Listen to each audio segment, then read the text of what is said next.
Olá, seja bem-vindo! Está no ar o programa Mais Esportes e hoje a convidada é internacional. Pela primeira vez neste programa nós vamos entrevistar alguém que não nasceu no Brasil, mas que já fala a língua portuguesa muito bem. Ariadna Capiró Felipe, cubana. Muito obrigado por ter aceito o convite para essa entrevista. A maior pontuadora da história da Liga de Basquete Feminino, com mais de 2.000 pontos. Que avaliação que você faz da sua carreira, sendo que você está no Brasil desde 2006? Primeiro que tudo, obrigado a vocês pela oportunidade. Bom, eu realmente posso falar que o Brasil é meu segundo país, é a minha segunda pátria, né? Levo 12 anos morando aqui e a minha adaptação foi tanto que às vezes eu até esqueço que eu não nasci aqui, né? Mas isso eu tenho que agradecer as grandes pessoas que eu encontrei quando cheguei nesse país. Então, hoje eu sou feliz. Até minha mãe às vezes fala, filha, tipo, vem mais pra cá. Mas eu falo, mãe, eu no Brasil me sinto bem e é minha casa. Tanto que eu faço faculdade, já tenho minha residência, porque o meu desejo realmente é residir aqui no país. Mas agora, pensando assim em termos de basquete, eu tenho muito que agradecer ao Brasil, porque assim como eu tenho que agradecer a Cuba, porque me formou como jogadora, a parte técnica, de fundamentos, realmente os primeiros passos eu aprendi em Cuba, o Brasil foi o país que eu consegui pôr em prática tudo isso. Porque quando eu cheguei aqui eu tinha 23 anos, então eu era jovem e praticamente a minha carreira eu fiz aqui no Brasil. E, bom, o resultado, eu acho que está aí, o resultado de tanto esforço, com certeza, teve momentos bons, momentos ruins, mas tudo foi superação. E minha família, mesmo de longe, sempre me apoiou muito, então, com certeza, qualquer logro ou qualquer sucesso que eu tenha conseguido é graças a eles. Você falou que os primeiros passos que você deu na modalidade foram em Cuba. Você começou a jogar basquete com quantos anos? Eu comecei a jogar com 11 anos, estava no colégio, a gente lá tem a oportunidade desde novinho, né? Começar a fazer prática esportiva. Comecei no vôlei e terminei gostando mais do basquete, então aí eu comecei nessa jornada da minha vida que eu tenho realmente, às vezes, você para pensar na sua vida e eu falo, tem que agradecer porque eu estou fazendo o que eu gosto, que é jogar basquete. Geralmente, você citou vôlei e basquete, né? Geralmente quem começa nesses esportes é por causa da altura. Você sempre foi muito alta? Olha, posso te falar que não, eu era muito hiperativa. Então, realmente, a minha escolha de fazer esporte foi por causa disso. Eu gostava de brincar bastante, correr, pular. Então, nada mais que o esporte para você liberar essa energia. E até um dos motivos que eu escolhi o basquete, depois de ter praticado o vôlei, foi por causa disso. O vôlei eu achava ainda um pouquinho mais monótono, com menos contato. O basquete era mais corrido, mais dinâmico, então terminei me apaixonando. Você falou que começou a jogar basquete no colégio. Chegou a jogar por clube em Cuba? Não, a gente em Cuba não tem clube. Geralmente você começa pelo colégio e as competições são entre colégios. E depois viram competições estaduais, que é entre estado, mas a gente lá não tem clube. Quando que você saiu de Cuba e por quê? Bom, eu saí de Cuba, como eu falei, tinha 21 anos praticamente, eu jogava na seleção e a gente tinha feito alguns amistosos internacionais e eu já tinha conhecimento que fora de Cuba tinha clubes que você conseguia praticar o esporte e era profissional.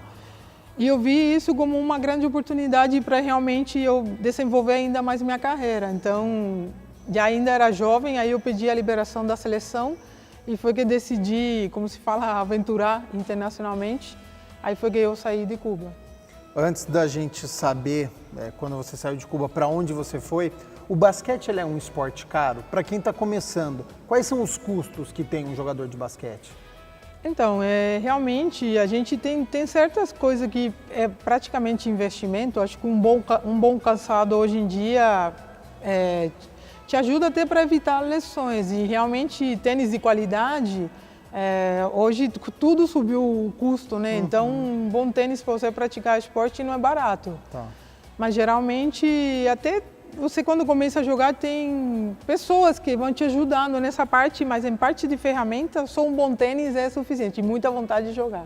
Tá. Quando você decidiu sair de Cuba, você falou, olha, tem vários clubes por aí, você foi para onde? Então, quando eu saí de Cuba, eu tive o convite de um amigo que estava jogando na França, que ele também jogava na seleção, e ele que me abriu as portas para jogar na faculdade de Toulouse, lá na França. Também foi uma experiência de vida diferente, né? Ter saído do meu país, longe da minha família. Hoje, depois que passou tudo aquilo, eu entendi muitas coisas, dificuldade que a gente passa, porque longe da família nunca é bom. Mas como pessoa eu tive um crescimento grande, então são experiências de vida que com certeza tem muito a acrescentar. Que dificuldades que você passou longe de casa e que às vezes até alguém de casa pode estar passando também? A gente, eu sempre fui muito grudadinha com minha mãe, né? E ela sempre foi muito sobreprotetora. Então, muitas coisas como algo simples, cozinhar, praticamente eu não sabia, né? Lavar a minha própria roupa. Tinha 21 anos, mas não fazia nada disso. Idioma, difícil? Então, a dificuldade da comunicação, né? Isso realmente pesou bastante. E outra coisa, a cultura é totalmente diferente. A Europa, eles têm uma cultura mais fria, o latino, acho que a gente é mais solidário, se importa mais com o outro. Então lá eu me vi sozinha muitas vezes. Então eu senti muita saudade da minha família e essa parte eu tive que superar, mas foi um momento bem difícil mesmo. Hoje, passado aí esses 12 anos, você ainda sente falta da sua família? Isso é um problema ou vida de atleta você já está acostumada? Não, eu acho que acostumada, você nunca se acostuma a ficar longe ainda mais da sua mãe, né? Minha família é pequena, minha mãe, meu irmão e agora o meu sobrinho, mas você aprende a lidar com essa saudade, mas ela nunca some, isso é algo que você no dia a dia, você tem que aprender a conviver. Mas acho que eu ainda que era bem apegada a eles, eu sinto muito mesmo a saudade, tem dia que a gente fala, eu mesma paro para pensar e falo, caraca, como que dá para aguentar, sabe? Mas hoje em dia, graças a Deus, a internet ajuda muito, né? Então essa parte de comunicação não supre, com certeza não tem como suprir o contato, né? O sentir um abraço, um beijo, mas ajuda um pouco para a gente não morrer de saudade, como se fala. Mas é uma tristeza que com certeza eu carrego enquanto eu fico longe deles. Você vai a Cuba com uma certa frequência ou não? A gente não tem muitas férias, assim, porque geralmente a gente, por exemplo, agora está disputando um campeonato estadual e praticamente vai parar um mês e vai emendar já a liga. Mas nesse intervalo, quase sempre final de ano, que eu tento viajar para conseguir ficar um pouquinho de tempo com eles e às vezes minha mãe vem no Brasil e fica alguns meses comigo. Faz uma comparação para a gente da questão de investimento dos países no esporte, Brasil e Cuba, tanto em categoria de base quanto no basquetebol adulto. Como é que é o investimento? Então, eu acho, com certeza, acho que a comparação não teria tanto na parte econômica nem como comparar, porque Cuba, por exemplo, é um país economicamente totalmente bloqueado. Por todas as dificuldades que tem de briga com os Estados Unidos, o Brasil tem muitos recursos, não tem como comparar. Mas a parte que Cuba ganha é o investimento de pessoas, no sentido de organização. Como eu falei, lá praticamente todos os colégios, a massificação do esporte lá é muito grande. É muito difícil você achar uma escola lá que não tenha atividades esportivas. Isso difícil não, é impossível, não existe. Você, pelo contrário, você tem 2, 3 opções de esporte que você não é obrigado, mas a criançada gosta e então vira esse incentivo na base na escola. Então, questão educacional, Cuba vai bem melhor que o Brasil. Se a gente tivesse um pouco mais de investimento, os recursos que talvez o Brasil tem, com certeza Cuba voltaria a ser uma potência no esporte como era antigamente. Agora a gente continua com a mesma organização, mas está com muita falta de recursos econômicos. Então, o que era um país pequeno, uma potência esportiva, já não tem tanto, porque hoje em dia tudo é investimento, até para fazer amistoso, para viajar, você competir, para você dar qualidade realmente para um atleta, não tem como, você tem que ter confronto com os melhores atletas do mundo. E nesse sentido, Cuba não tem tanto esse poder econômico para conseguir dar essa oportunidade para os seus atletas. Mas eles ganham, no que eu falei, a massificação do esporte. Se importar isso, é como se fosse uma matéria do colégio, tem que fazer esporte. Então é opção, no final, que modalidade você escolhe. Ariadna, você chegou no Brasil em 2006. que você esperava do país quando você veio para cá? Então, quando eu vim em 2006, em realidade eu vim para assistir o Mundial e aproveitar e visitar a Liseive, que é minha amiga, e a pessoa... Que é uma jogadora cubana também. Uma jogadora cubana também, que reside aqui no país há muito mais tempo, jogadora da seleção cubana também e hoje treinadora. E surgiu a conversa, a gente assistindo o jogo, ela falou: Ari, você já que está de férias, fica aqui que meu treinador vai montar um time, que era o Vendramini naquela época.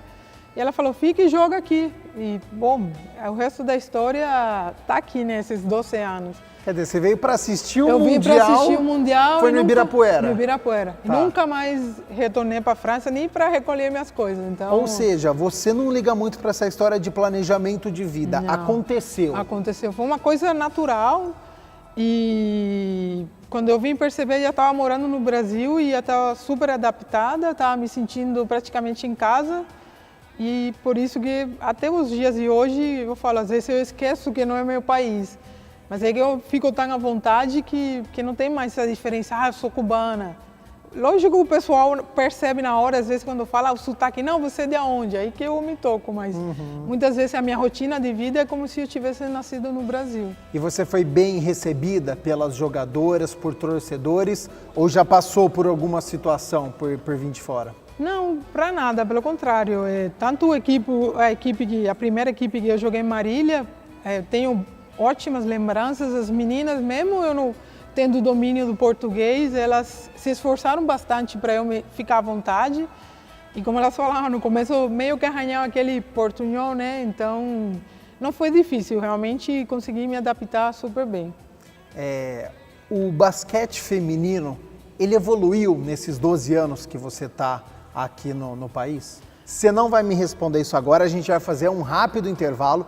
Não saia daí, tem essa resposta da Ariadna. Será que o basquete brasileiro evoluiu nesses 12 anos? Por que está indo tão mal em Jogos Olímpicos? Será que tem a ver com confederação, com as diretorias que têm comandado o nosso basquete? Não saia daí, tem essa resposta da Ariadna e muito mais sobre basquetebol de Cuba, sobre esse projeto do Veracruz Basquete, aposentadoria. Será que está chegando? Não quero te aposentar, mas será que está chegando aos 34 anos? Gravidez, faculdade? Não saia daí que o intervalo é rapidinho.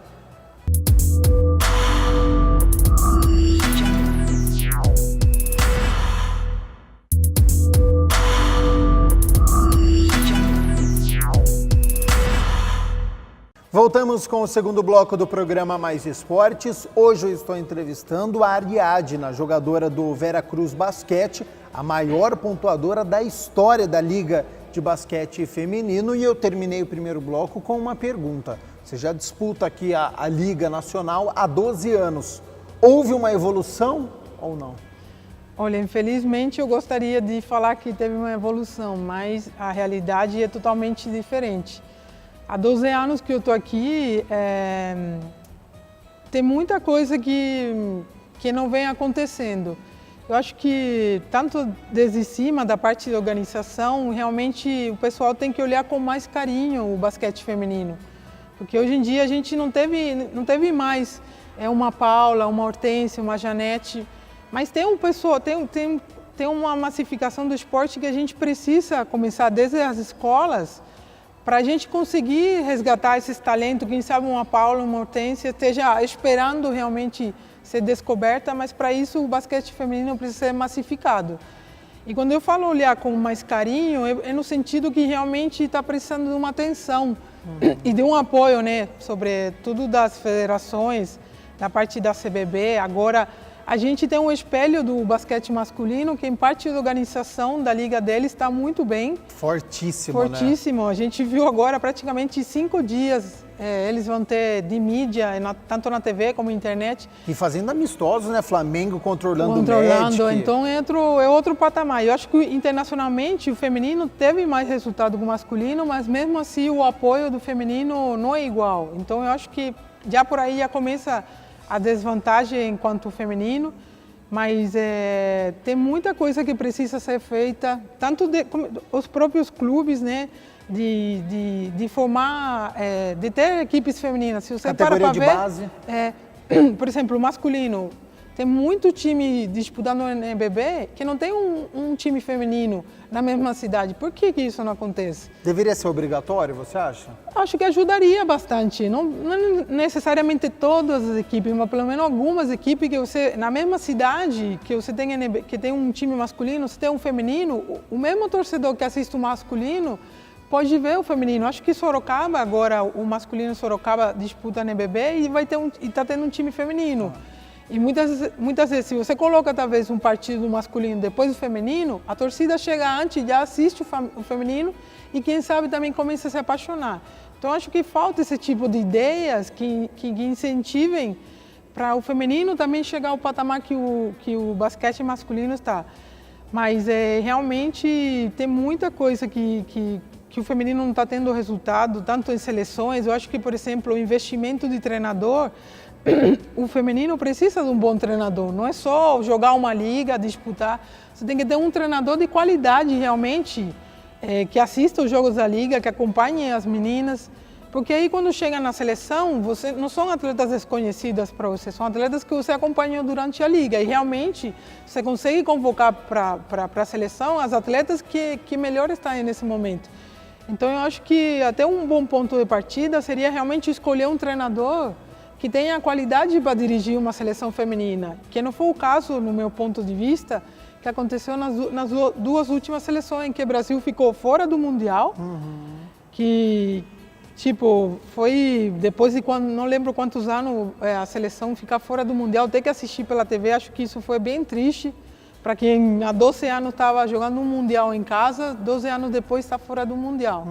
Então eu acho que tem muita coisa para ser feita mesmo e começando pela parte de diretoria da CBB, olhar com o mesmo carinho que eles olham o masculino, dar até uma força maior para o feminino, porque a gente realmente está precisando. Ariadna, você fala com uma lucidez que poucas vezes eu vi nas jogadoras. Você tem esse contato com a federação? Você se interessa por esse assunto de política ou você fala, não, meu foco é na quadra, isso que eu estou falando, eu não falo com os dirigentes. Você tem essa preocupação de tentar melhorar o basquete? Então, a gente agora recentemente teve por parte da Liga a iniciativa de criar como se fosse uma chapa de atletas para dentro das reuniões da Liga ter alguém que represente a gente. Acho que isso é muito importante. Então já é um passo que eles vão ter a oportunidade de escutar o que o atleta pensa. Eu sou até muito tímida nesse sentido de conversar e tal, mas se tiver a oportunidade, com certeza eu ia abraçar a ideia, porque o Brasil, como eu falo, hoje é meu segundo país e eu gostaria muito de ver o basquete feminino melhorando. Então, se o meu aporte é isso, seria, sei lá, virar uma voz, não tem problema nenhum. Eu estaria disposta a isso, mas hoje a gente, até Carla, que faz parte da nossa equipe, também forma parte dessa chapa que vai começar a participar das reuniões da Liga. E eu acho que seria importante também que essa própria chapa que agora vai ter voz de comando das jogadoras, tivesse a oportunidade talvez de conversar com uma CBB ou com um representante na CBB que olhe o basquete feminino e talvez escutar o nosso lado, de ideias que podem ser feitas para melhorar o basquete. Ariadna, você está com 34 anos. Já pensa em aposentadoria? Olha, eu não gostaria, porque o basquete é minha vida, é minha paixão, é algo que eu amo demais fazer. Mas infelizmente o nosso corpo, ele chega uma hora que começa a dar sinais de cansaço, dores. A cabeça pensa e o corpo não acompanha. E o corpo não acompanha, né? E como eu falo, eu quero ter saúde depois que eu pare de jogar basquete. Então, eu só estou esperando mais um pouquinho de terminar a faculdade, que é algo super importante, para realmente já parar para pensar se já chegou a hora realmente de pendurar os tênis. Você faz faculdade do quê? Eu faço faculdade de Engenharia e Computação. Ou seja, não tem nada a ver com nada basquete, ver, não é educação física, não é a parte econômica para administrar, nada a ver. Não, porque assim, eu acho que ficaria muito saturado para mim, por exemplo, fazer educação física. Já faço basquete durante 20 anos, então fazer engenharia e computação, fora que eu adoro tecnologia, é o equilíbrio. O dia que eu estou saturada de basquete... Deixa eu estudar. Eu vou para a faculdade e é outra coisa diferente, é outro tipo de pessoas. Então isso me dá um equilíbrio que eu gosto bastante. E são duas coisas que eu gosto, basquete e tecnologia. Então, mesmo quando estou cansada muitas vezes do treino, Mas eu falo, não, eu vou para a faculdade e outra coisa, é meu futuro, não tem como, então... Mas e quando você pendurar o tênis, quando você parar de jogar basquete, você vai seguir essa outra carreira ou essa faculdade é mais um hobby e pode te auxiliar como uma treinadora, uma dirigente, alguma coisa no basquete? Então, o futuro realmente não tem como saber, mas eu estou me preparando para ele. Então, eu realmente gostaria muito de seguir a carreira mesmo de engenharia e computação. Se no futuro, sei lá, por uma eventualidade, tiver uma chance de algo que vincule o esporte, seria bom porque eu já tenho conhecimento dessa parte esportiva, mas em realidade eu quero mais estar virada nessa parte de tecnologia, de comunicação. Então, seria mais para esse lado. Aos 34 anos, você já é mãe ou ainda tem esse sonho? Não, mãe eu sou só de um bichinho de 4 patas, né, como a gente fala, mas filho ainda não. Tem que parar de jogar, né? Eu acho que você vê jogadoras que têm filho e realmente ter uma criança para você não ter nem o tempo disponível não é legal. Então, realmente eu quero fazer as coisas um pouquinho mais planejadas. Terminar a faculdade, parar de jogar e aí realmente pensar em formar uma família. Você é a principal cestinha da história da Liga de Basquete Feminino, mais de 2.000 pontos. Qual que é o principal mérito que você tem para chegar em uma marca como essa? Olha, é um mérito que é uma marca individual, mas com certeza é tudo fruto de um trabalho em coletivo. Eu acho que o principal disso é que eu acho que fui para os times certos com as pessoas certas. Eu gosto muito de falar disso porque quando você tem um trabalho em conjunto, essas coisas individuais terminam aparecendo, mas tem todo um trabalho por trás. Eu tive a oportunidade de jogar, por exemplo, com o Vendra, que desde que eu cheguei no Brasil foi muitas vezes meu treinador, e é alguém que me deixa muito à vontade. Então eu consigo desenvolver e colocar em prática o meu potencial. Mas nada disso é possível se você não tiver um grupo que realmente trabalhe para você e que consiga absorver isso, né? Não, a Ari tipo, é pontuadora nata, vamos ajudar ela, porque ela carrega esse lado ofensivo. Então, em todos os times que eu passei que conseguiram explorar esse lado ofensivo, terminou dando certo. Então, sem dúvida nenhuma, o fruto de tudo isso é estar nos times certos, com o treinador certo e as jogadoras certas. Hoje no Veracruz Basquete tem uma outra estrangeira, que é a Meli Greter, argentina. Para você, é melhor ter uma outra estrangeira no grupo, indiferente ou pior? Não, com certeza é muito bom, ainda mais porque a Meli é uma boa menina, ela é ótima, tanto dentro de quadra, porque é super talentosa, como fora de quadra. Então acho que a escolha de ter mais uma estrangeira para o time é muito bom, porque são dois estilos de basquete diferentes. Então ela é muito rápida, ela é super inteligente. Eu acho que as duas, em realidade, a gente até que se complementa um pouco, porque eu tenho aquele lado ofensivo e a Meli tem aquele estilo de fazer o time jogar. Então, isso terminou dando muito certo na liga passada. Mas, com certeza, é um super reforço para o nosso time. Ela mostrou a qualidade dela justamente na final, fez uma baita final, então a gente realmente tem que agradecer por ter ela no time. Você falou sobre fora de quadra, fazer uma analogia com o futebol. Às vezes, a equipe é toda rachada, o time de futebol, mas dentro de campo eles não ligam para isso e a equipe dá certo. No basquete existe isso também. Olha, eu não falo com fulano, eu não gosto dela, mas dentro de quadra a gente se resolve. Ou no basquete diferente, precisa ter uma união?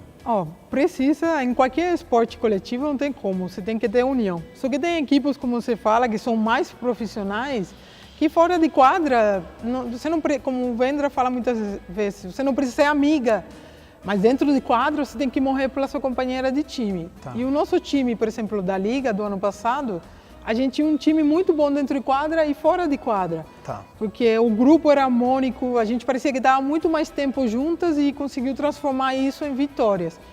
Esse ano, por exemplo, no Paulista, chegaram mais 3 jogadoras e se manteve muito da base da outra temporada. E a gente ainda está se tentando acertar. Às vezes não é tão fácil, mas como eu falo, entrou em quadra, não tem como. Você tem que morrer pela sua companheira de time. E isso tem que ser muito importante em qualquer esporte coletivo. Às vezes você vê por aí uns times com muitos jogadores talentosos, mas não vira, não joga, não ganha. Você fala, nossa, o que está acontecendo? Com certeza é algum problema, muitas vezes, de grupo, sabe? Que o grupo não se junta. Então, não adianta ter muito jogador bom se eles não conseguem jogar em conjunto. E o nosso time tem essa mentalidade de que tem jogadoras talentosas, cada uma com sua característica, mas dentro de quadra a gente joga pela equipe mesmo, é tudo conjunto. Ariadna, infelizmente o tempo já está se encerrando. A última pergunta. Você já morou em Marília, Catanduva, Santo André, agora em Campinas. Você consegue explorar a cultura do local que você está atuando? Ou seu foco é basquete, do basquete eu vou para casa eu vou para a faculdade? Você consegue explorar o que a cidade te oferece e essa bagagem te ajuda dentro de quadra? A gente vai criando experiências de vida, né? Em cada cidade é uma história diferente, uma cultura diferente, até o torcedor. Tem alguns que são mais achegados, outros ficam um pouquinho mais distantes, mas tudo é uma experiência de vida e graças a Deus só tive experiências boas. Tem cidades que eu joguei há 7 anos que até hoje conservo amizades. Então é bom porque eu consigo conhecer mais o Brasil. Até quando a gente joga liga, às vezes joga no Maranhão, vai para Recife, você termina conhecendo a cultura de outros lugares. Então por esse lado é muito bom.